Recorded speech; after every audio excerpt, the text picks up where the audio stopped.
According to Agence France-Presse, human rights activists called for President Barack Obama to challenge Indonesia over its abuse and torture of Papuan civilians during his talks in Jakarta, Indonesia last week. The call came after an Indonesian military tribunal hearing a case of torture was described as a farce and a grand deception designed to deflect criticism ahead of Obama's arrival. Top military officers had said the trial in the Papuan city of Jayapura, which is off limits to foreign journalists, dealt with 5 soldiers allegedly involved in the gruesome torture of 2 Papuan men in May. President Susilo Bambang Yudhoyono had also promised no immunity for military torturers after a video of the incident was posted online ahead of a visit to Jakarta last week by Australian Prime Minister Julia Gillard.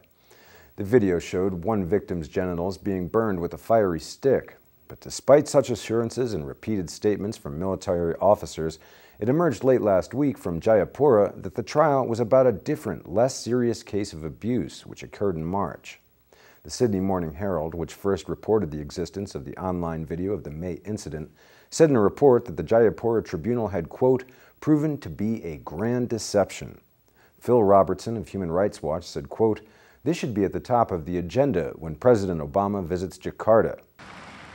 I was so honored when President Yudhoyono last night at the state dinner presented an award on behalf of my mother, recognizing the work that she did. And she would have been so proud because my mother held Indonesia and its people very close to her heart for her entire life.